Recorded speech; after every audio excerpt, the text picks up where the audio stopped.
I really, really love this question about trust. This lady was like, she sent like 3 questions. I think her partner is very insecure. I'll try to put all the questions here. But the real question she asked was, is it your personal decision is it their personal decision to trust you, or do you have to do things to become trustworthy? Like, are there things you need to do so they can trust you? And my question is, yes, you have to be trustworthy. Yeah. Do you keep your word? If you're supposed to check in with them at a particular time, do you do that? Or are you an open book? They know your schedule. They know you're hanging out with your friends and family. They know, like, you're transparent also. You're not like trying to hide things and then you're answering the phone while you're hiding in the other room. That's also questionable behavior. So number 1, you absolutely have to be trustworthy.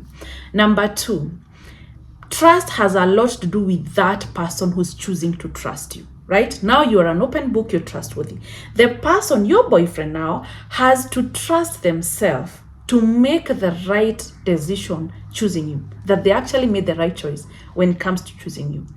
And number 2, that if indeed at some point the trust is broken, or that if indeed at some point you mess up, then they know the right thing to do. They trust themselves to do right by them.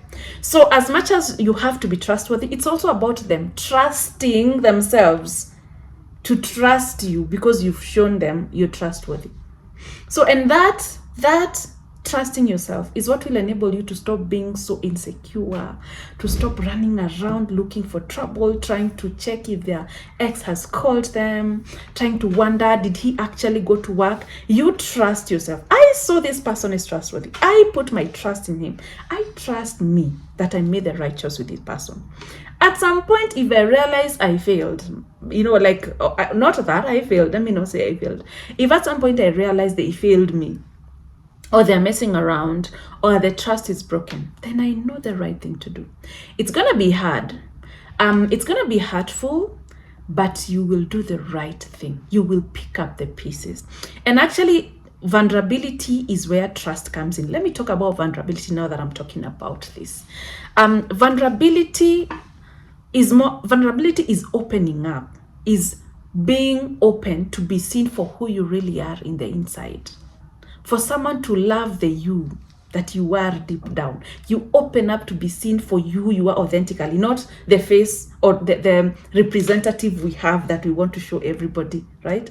And for you to be able to open up about even your deepest insecurities in a relationship, or to be able to open up about how you actually love that person. Because even some people are not even able to open up, tell them, baby, even if it's your boyfriend, I really love you. I really care about you. I love how you do this. Even opening up about love for some ladies is a problem. Let's be honest. And especially strong, independent women. You've been hardened by life. You've had to mask your emotions.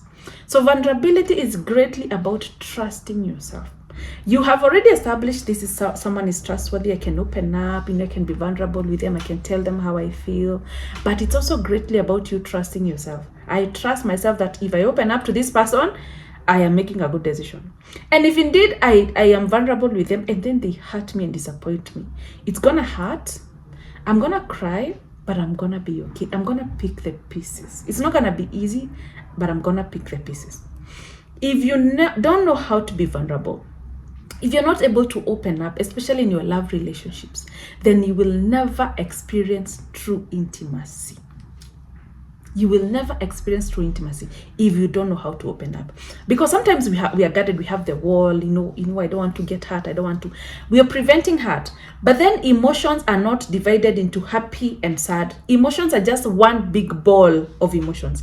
And in that big ball is where there's joy, is where there's anger, is where there's hurt, is where there is feeling good about yourself. So when you guard yourself, I don't want to get hurt, you also prevent yourself from experiencing true joy and true intimacy in a relationship.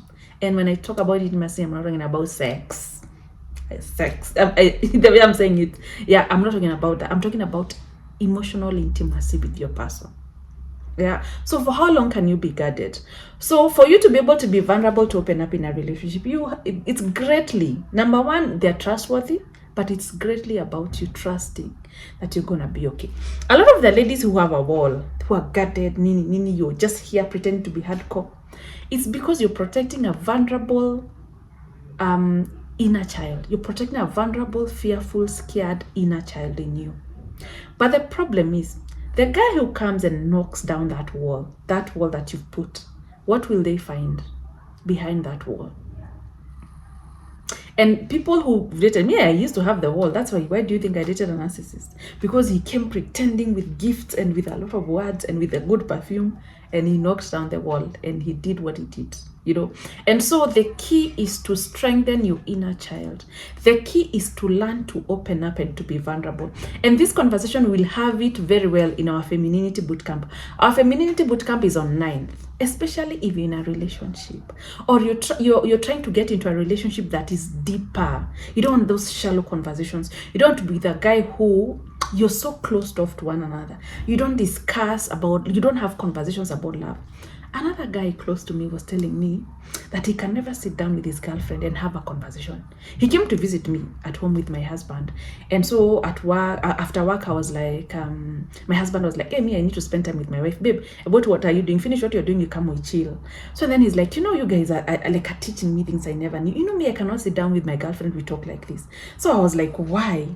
He said, it never happens. And then I remember having this conversation about emotional unavailability. And I told him, you're emotionally unavailable. You're closed off. So your relationships are on the surface level. Zinaisha haraka. You don't even invest in that relationship. You don't have foundations in that relationship. It's shallow. And even in those situations where there's no emotional intimacy, that's why it's very easy for you to cheat. It's very easy for him even to cheat. It's very easy for him to get another girlfriend. It's very easy for you to be lied by another guy, because there is an open space. There's a level you're not reaching in your relationship in terms of depth. So it's open for someone else to come and feel. So if you want to experience true intimacy, you have to learn to trust yourself, to be okay, to trust yourself, to know when there's a safe space for you to be vulnerable. And even in that space, if indeed it's not as safe as you thought, you're gonna be okay. But you will never experience true love, true intimacy with a partner if you don't know how to open up. We'll talk more about this during the bootcamp. I'll leave the sign up link here.